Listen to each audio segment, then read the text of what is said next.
Janasena party అధ్యక్షుడు ఆంధ్రప్రదేశ్ రాష్ట్ర ఉప ముఖ్యమంత్రి కొణిదెల పవన్ కళ్యాణ్ ఆశయాలు, వారి రాజకీయ పరిణితి మరియు దాతృత్వ గుణాలకు నచ్చి ఈ నెల 26వ తేదీ తన అనుచరులతో కలిసి మంగళగిరిలో డిప్యూటీ సీఎం పవన్ కళ్యాణ్ సమక్షంలో జనసేన పార్టీలో చేరుతున్నట్లు రవిశంకర్ గ్రూప్ సంస్థల యజమాని కంది రవిశంకర్ తెలిపారు. ప్రకాశం జిల్లాలో జనసేనను బలోపేతం చేయడానికి నాయకులను, కార్యకర్తలను, జన సైనికులను, వీర మహిళలను కలుపుకొని పార్టీ అభివృద్ధికి కృషి చేస్తానని తెలియజేశారు.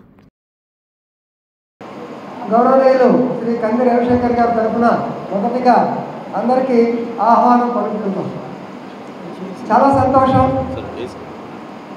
ఎందుకంటే ప్రజలు మెచ్చిన నాయకుడు, అలాగే జనసేన పార్టీ వ్యవస్థాపక అధ్యక్షుడు, ఆంధ్రప్రదేశ్ ఉప ముఖ్యమంత్రి శ్రీ పవన్ కళ్యాణ్ గారి యొక్క ఆశలు, అలాగే ఆయన యొక్క ఆశయాలు, అలాగే రాజకీయాల్లో పార్టీని ఇంకా బలోపేతం చేయాలనే ఉద్దేశంతో వారు ఈ పార్టీని బలపరిచే భాగంలో మరి ప్రముఖ పారిశ్రామికవేత్త, ఒంగోలు నివాసి, ఎక్కడ వివాదాలకి తావిమైనటువంటి వ్యక్తి, అలాగే వ్యాపార పరంగా ఒంగోలులో మొదట్లో టీవీఎస్ షోరూమ్, ఆ తర్వాత రెవెన్యూ అమ్మాలు కట్టించి ప్రజలందరికీ సాయంత్రం పూట ఆహ్లాదాన్ని పంపించే వ్యక్తి, అలాగే చంద్రబాబులో నిన్ననే గౌరవ ముఖ్యమంత్రి గారు కూడా వచ్చారు. విల్లాస్ కన్స్ట్రక్షన్ చేస్తున్నటువంటి రవిశంకర్ గారు పవన్ కళ్యాణ్ గారి యొక్క ఆశయాలకు ఆకర్షితులై జనసేన పార్టీలో చేరాలని చెప్పి నిర్ణయించుకొని ఈ రోజున పార్టీ అధ్యక్షులు శ్రీ పవన్ కళ్యాణ్ గారు కలిశారు. ఫార్మల్గా వారు ఒప్పుకున్నారు. ఈ రోజున ఇక ఫార్మాలిటీ ప్రకారము వారు జనసేన కండువా కప్పుకోవాలి. ఈ సందర్భంగా శ్రీ కంది రవిశంకర్ గారిని మీడియాను ఉద్దేశించి మాట్లాడవలసిందిగా కోరుతున్నాను.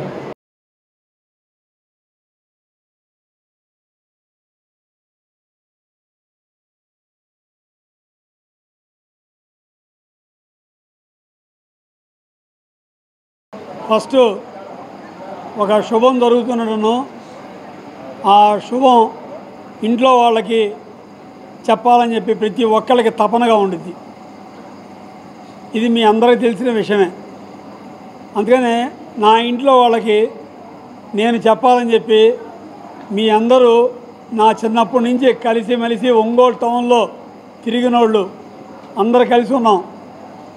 నేను మీడియా రంగంలో నుంచి సగ భాగంలో నుంచి వచ్చినోడిని, మీరు పూర్తి భాగంలో ఉన్నోళ్ళు. మీ అందరితో షేర్ చేసుకోవాలి అని, వాస్తవాలు చెప్పాలి అన్న ఆలోచనతో నేను వచ్చాను. పవన్ కళ్యాణ్ గారు రాష్ట్ర ముఖ్యమంత్రిగా, ఈరోజు ఉప ముఖ్యమంత్రిగా ఉండి ఈ భాగస్వామ్య కూటమిలో ఎంతో పాత్ర పోషించి ఉప ముఖ్యమంత్రిగా అయ్యి ఆయన అంటే ఒక నమ్మకం, ఒక నిజాయితీ, ఒక పవర్ అని చెప్పి ప్రతి ఒక్కళ్ళు అతని స్థాయి చూసే విధంగా ఈరోజు మనకి అందరికీ తెలిసిన విషయమే. ఆయన నిజాయితీ ఇంత దూరం నడిపించింది, ఇంత దూరం చేసింది అని తెలిసిన విషయమే. అందుకని ఆయన ఈరోజు పవన్ కళ్యాణ్ గారు, నేను గత 2 నెలల నుంచి సార్తో మాట్లాడిన తర్వాత నాకు మొన్న 13వ తారీఖు డేట్ ఇచ్చారండి. ఆ డేటు కొంచెం వర్షము ఆయన తిరిగిన సందర్భంలో ఫీవర్ ఉండి బాగలేక టైం తీసుకున్న సందర్భంలో 22 అనుకున్నాము.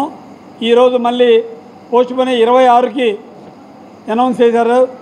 ఆయన పవన్ కళ్యాణ్ గారు చెప్పారు.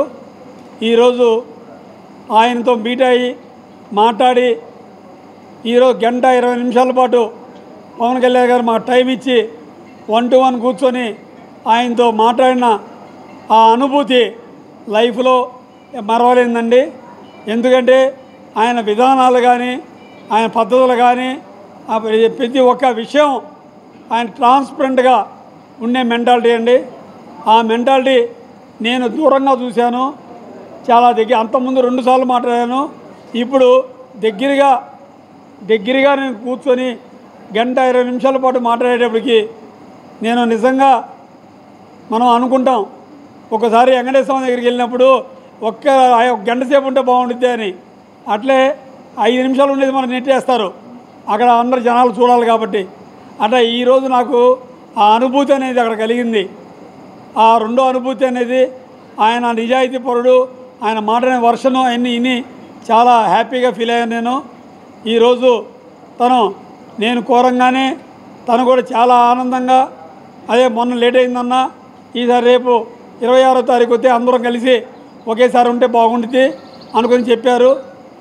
సీకే కన్వెన్షన్ సెంటర్లో మంగళగిరిలో పెడుతున్నారు, ఇక్కడ లోపల వర్క్ చేస్తున్నారు కాబట్టి అది అక్కడ షిఫ్ట్ చేశారు. ఒక 6-7 మెయిన్ వాళ్ళు రేపు మెయిన్ జాయిన్ అవుతున్నారు. ఈ శుభ సందర్భంగా నేను మీ అందరికి కూడా నా మనసులో ఉన్నది మీ అందరికి కూడా చెప్పి, మీతో మన ఫ్యామిలీ మెంబర్స్ కాబట్టి ఒక విధంగా చెప్పాలని అనిపించి నేను ఇమ్మీడియట్గా ప్రెస్ మీట్ పెడదాము, నాకున్నది 26వ తారీఖుని ఓపెన్గా మీ నోటితో చెప్దామని చెప్పి ఆలోచనతో నేను ప్రతి ఒక్కరిని మీ అందరికి తెలియజేస్తున్నానండి. పవన్ కళ్యాణ్ గురించి నేను చెప్తే చాలా తక్కువ ఉంటుందండి. మెయిన్ జన సైనికులు, వీర మహిళలు ఎంత కష్టపడ్డారంటే ఎంత కష్టపడ్డారు, వాళ్ళు పోరాడారు, కష్టపడ్డారు. ఈ అన్నిటికీ ఆ భగవంతుడు రైట్ టైంలో రైట్ డెసిషన్గా తనకి మంచి పొజిషన్ ఇచ్చి ఈరోజు ఉప ముఖ్యమంత్రి దాంట్లో ఒక సమానత్వం, ఆ కూటమిలో ఒక మంచి విలువ ఉండి ఢిల్లీ లెవెల్లో ఒక పేరు ప్రతిష్ట సంపాదించుకున్న ఏకైక వ్యక్తి పవన్ కళ్యాణ్ గారండి. ఈరోజు ఆ ముఖ్యమంత్రి గారు నిన్న మా సాయి విష్ణు మిల్లా చతుర్వాటిగా వచ్చి ఆ నూతలపాడులో నియోజకవర్గంలో మద్దిరాలపాడు గ్రామంలో చిన్న ప్రోగ్రాం ఉంటే, అది మన 100 రోజుల ప్రోగ్రాం ఉంటే ఆ ప్రోగ్రాంకి వచ్చి చాలా ఇంప్రెస్ అయ్యి సీఎం గారు చాలా హ్యాపీగా ఫీల్ అయ్యారండి. ఇంత మంచి హెలిప్యాడ్ ఎవరి దగ్గర లేదు, నీ సొంత హెలిప్యాడ్ చాలా బాగుంది, ఇక్కడ కట్టుకున్నావు, ఇక్కడ మీరు దీనివలన ప్రతి ఒక్కరికి యూజ్ అయ్యిద్ది అని చాలా హ్యాపీగా అందరూ కలిసి పొగిడారండి. ఆయన ముఖ్యమంత్రి గారికి నా ధన్యవాదాలు చెబుతూ ఇంకొకసారి ఆ ముఖ్యమంత్రి గారికి నేను పర్సనల్గా మా ఫ్యామిలీ తరఫున కూడా మళ్ళీ ఇంకో ధన్యవాదాలు చెప్తున్నానండి. ఎందుకంటే ఒక మంచిదాన్ని ఆయన చూసి ప్రతి ఒక్కరు అప్రిషియేట్ చేస్తారు. ఇదే విధంగా పవన్ కళ్యాణ్ గారికి ఈరోజు ఫొటోస్ చూపెట్టి ఇవన్నీ ఎక్స్ప్లెయిన్ చేసి చెప్పానండి. నిన్న వచ్చారు, చూశారు, ఇట్లా అన్నారండి. ఆయన ఒక విజన్ గల నాయకుడు, ఆయన ఎప్పుడు మంచిని ప్రోత్సహిస్తుంటాడు. ఈరోజు ఇంత పెద్ద ఇష్యూ జరిగింది, ఆయన ఇలాంటి బాగా డెవలప్ అవ్వాలని చెప్పి కోరికతో ఉంటారు. ఆయన మనస్తత్వమే చాలా డిఫరెన్స్ అన్న అని చెప్పి రవిశంకర్ గారు చెప్పి క్లారిటీగా మాట్లాడారు. ఆయన ఈరోజు పవన్ గారు ఆయన అనేది ఒకటి, ప్రతి ఒక్కరితో కలిసి మనం పనిచేసుకొని ప్రతి ఒక్క మనిషితో అందరినీ దగ్గర తీసుకొని కలిసి పనిచేయాలని చెప్పి ఆలోచన విధానం. అంటే ఏ గొడవలు, నా మనస్తత్వం ఏంటంటే నేను ఎవరితో గొడవలు పెట్టుకోను, ఎవరిని నేను విమర్శించను, ఎవరిని నేను కిందపరిచి మాట్లాడను, ఎవరితో ఒకళ్ళ మీద ఒకళ్ళు డిస్కస్ చేయనండి. నేను 40 సంవత్సరాల కిందట యూత్ కాంగ్రెస్లో కండ వేసుకున్నాను. ఈరోజు ఆఫ్టర్ 40 years తర్వాత ఫస్ట్ టైం జనసేన పవన్ కళ్యాణ్ గారితో ఆ అధ్యక్ష నాయకుడితో రేపు 26వ తారీఖున 1 గంటకి ఆ ప్రాంతంలో అక్కడ మంగళగిరిలో మన ఈరోజు ఈ కార్యక్రమానికి పాల్గొనబోతున్నానండి. ఆయన చేత్తో మళ్ళీ సెకండ్ టైం కండ వేయించుకోబోతున్నాను. ఈ సంతోషం అనేది మీ అందరికీ తెలియజేయాలని చెప్పి నేను ఇంటికి కూడా పోకుండా నేరుగా ఇక్కడికి వచ్చి ఫస్ట్ మిత్రులతో మాట్లాడదాం అన్న హ్యాపీతో వచ్చానండి. మీరు దయించి మనందరం ఒకటి, మీరు దాన్ని ఉద్దేశించి ఏ విధమైనా సరే ఆలోచన విధానాన్ని ఉన్నప్పుడు ఒక మంచిగా నేను మీకు తెలియజేయటం, మీరు నాకు తెలియజేయడం అనేది మంచి సాంప్రదాయం అని చెప్పి దాని సందర్భంగా ఈరోజు వచ్చానండి. Thank you very much sir. నేను బిజినెస్ చేసుకునే వ్యక్తినండి. అలాంటి వచ్చి ఇప్పుడు ఒక్కసారి వచ్చి పార్టీలో నాకు ఏ పదవి కావాలని కోరుకోవడం అనేది అసలు నిజంగా ధర్మం కాదు. నేను పార్టీకి ధర్మం కాదు. పవన్ కళ్యాణ్ గారు ఏది ఆశీర్వదిస్తే అది ఇది చేయన్నా అంటే ఇది చేస్తాను, అంతేగాని ఏ ఆలోచన నాకు లేదు. ఎలాంటి ఆలోచన విధానం కూడా నాకు మరి ఫ్యూచర్ కూడా రాదు. నేను అడగలేదు సార్. ఇప్పుడు జనసేనలో 2-3 వర్గాలు ఉన్నాయి. అదే మీకు ఇందా చెప్పాను, నా మాటల్లో ఇంత కొంచెం బ్యాక్ సైడ్కి వెళ్తే నా మాటల్లో మీకు తెలుసుడిద్ది. ఏదంటే నేను ఏ వర్గం అనేది మీ అందరు మీడియా మిత్రులు తెలుసు. ప్రతి ఒక్కరితో బాగుండే వర్గం నేను అందరితో కలిసి ఉండాలి. వివాదం అనేది నేను దగ్గర తెచ్చుకోను. ఏది ఉండదండి. పవన్ గారు ఒక్క మాట చేయెత్తారు, అన్నీ పోతాయి, అన్నీ కొట్టుకుపోతాయి.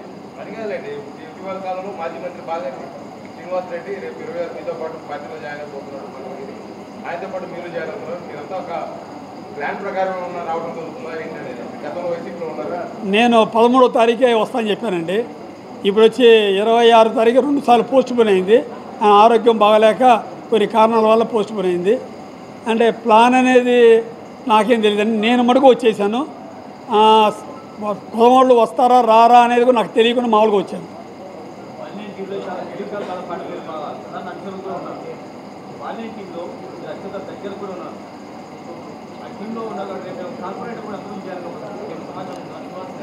నాకు తెలిసింది ఏంటంటే నన్ను 26వ తారీఖు జాయిన్ అవ్వమని చెప్పారు.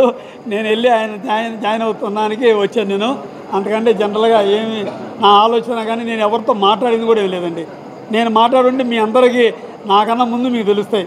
ఆ విషయం మీకు తెలిసిన విషయమే. ఏమండి ఇప్పుడు నేను చెప్పాను, నేను కొత్తగా వచ్చాను. పవన్ కళ్యాణ్ గారు ఏమి ఆయన ఆదేశిస్తే దాని ప్రకారం మనం పోవాలనే ఆలోచనతోనే ఉన్నాను తప్ప ఎవరితో గొడవ కానీ ఇది కానీ తిట్లు కానీ నేను చేయనండి. నాకు ఉందనుకో నేను దూరంగా పక్కకెళ్తాను.